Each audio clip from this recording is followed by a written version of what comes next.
అప్పుల్లో ఆంధ్రప్రదేశ్ దేశంలోనే number one ర్యాంకులో ఉంది అప్పులు తీసుకోవడంలో కూడా అని రోజు మనకు కనిపిస్తున్న వార్తలే అన్ని గణాంకాలు అదే విషయాన్ని తెలియజేస్తూ ఉన్నాయి.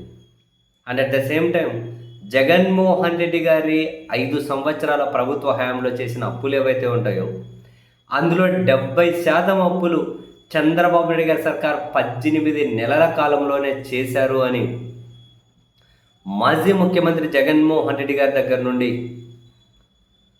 మాజీ ఆర్థిక శాఖ మంత్రి బుగ్గన రాజేంద్రనాథ్ రెడ్డి గారి నుండి వైఎస్ఆర్ కాంగ్రెస్ పార్టీకి సంబంధించిన ముఖ్య నేతలందరూ కూడా వరుసపెట్టి ఆధారాలు సాక్ష్యాలు అన్ని జనం ముందు పెట్టి ప్రభుత్వం మీద విమర్శలు చేస్తూ ఉన్నారు.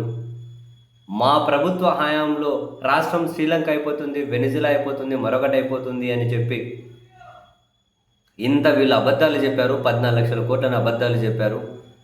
చివరికి మా హయాం ముగిసేసరికి ఉన్న అప్పు కేవలం 6,40,000 కోట్ల చేంజ్ మాత్రమే అని చెప్పారు. జగన్మోహన్ గారి హయాంలో చేసింది 3,60,000 కోట్ల రూపాయలేమో అని చెప్పి వాళ్ళు లెక్కలు చెబుతూ వచ్చారు ఆధారాలతో సహానే. ఈవెన్ మొన్నటికి మన చంద్రబాబు నాయుడు గారు ప్రజెంటేషన్ ఇచ్చినప్పుడు కూడా అప్పుల విషయాన్ని ఎందుకో హైడ్ చేసుకుంటూ వచ్చారు. అంటే రాష్ట్ర ఆర్థిక పరిస్థితి గురించి కూడా తప్పు మాట్లాడారు, అంత మిస్లీడ్ చేశారు అని బుగ్గన రాజేంద్రనాథ్ రెడ్డి గారు మాజీ ఆర్థిక శాఖ మంత్రి గారు మీడియా సమావేశం పెట్టి మరీ క్లియర్ కట్గా అన్ని ఆధారాలతో మాట్లాడుతూ వచ్చారు ఆయన కూడా. ఈ క్రమంలో తెలుగుదేశం పార్టీ వాళ్ళ సీనియర్ నేత ఆర్థిక శాఖ వ్యవహారాల్లో పండినటువంటి యనమల రామకృష్ణుడి గారిని లైన్లోకి తెచ్చారు. తాను అప్పుల గురించి జగన్మోహన్ గారి ప్రభుత్వం మీద విమర్శలు చేస్తూ ఇప్పుడు ఈ ప్రభుత్వంలో చేసినవి అన్నీ కూడా బడ్జెట్ లోపల, బడ్జెట్ బయట అని, అమరావతి పేరు మీద స్పెషల్ అప్పులు, వీటన్నింటినీ కానీ మిస్లీడ్ చేసుకుంటూ మాట్లాడారు అన్నది వైసీపీ ప్రధాన అబ్జెక్షన్. ఇది రోజు జరుగుతుంది ఒక ఎపిసోడ్ లాగా. ఈ క్రమంలో తాజాగా వైఎస్ఆర్ కాంగ్రెస్ పార్టీ తెలుగుదేశం పార్టీకి నేరుగా ఒక ఛాలెంజే విసిరారు. అప్పుల మీద చర్చకు రమ్మని చెబుతూ ఉన్నారు కదా. యనమల రామకృష్ణుడి గారికి మేము డైరెక్ట్గానే ఆయన ఛాలెంజ్ని ఆహ్వానిస్తూ ఉన్నాం, మేము యాక్సెప్ట్ చేస్తూ ఉన్నాం.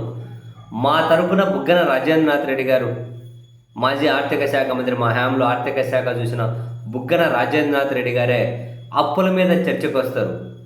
వేదిక ఎక్కడ, టైం ఎప్పుడు, డే ఎప్పుడు, ఎక్కడ చెబితే అక్కడ, ఎప్పుడు చెబితే అప్పుడు యనమల రామకృష్ణుడి గారితో అప్పుల మీద చర్చ చేయడానికి బుగ్గన రాజేంద్రనాథ్ రెడ్డి గారు రెడీగా ఉన్నారు, మేము వస్తాము అని చెప్పి వైఎస్ఆర్ కాంగ్రెస్ పార్టీ వాళ్ళ పార్టీ కేంద్ర కార్యాలయంలోనే వాళ్ళ పార్టీ అధికార ప్రతినిధితో మీడియా సమావేశం పెట్టి మరీ ఛాలెంజ్కి సిద్ధమని చెప్పించారు.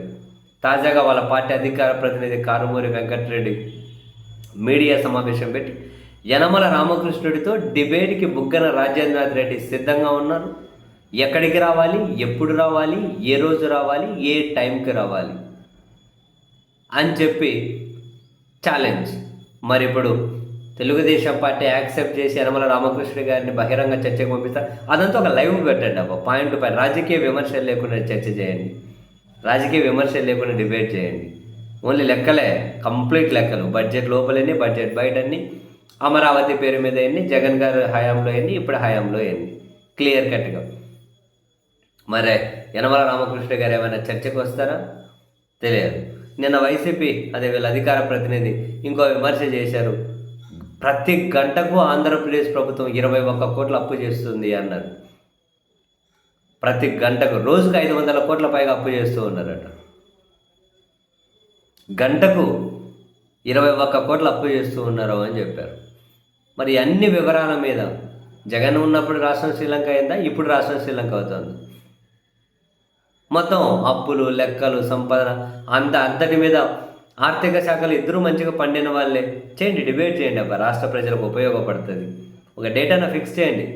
ఎవరో ఒకరు పెద్ద మనుషుల మధ్యలో మీడియేటింగ్ చేసి వీళ్ళిద్దరినీ డిబేట్కి ఒప్పించి లైవ్ అది అప్పుల అంశానికి, రాష్ట్ర ఆర్థిక పరిస్థితి అంశానికి పరిమితం అవ్వాలి. ఒకసారి రెడీ అవ్వండి, చూద్దాం, రాష్ట్ర ప్రజలు కూడా చూస్తారు.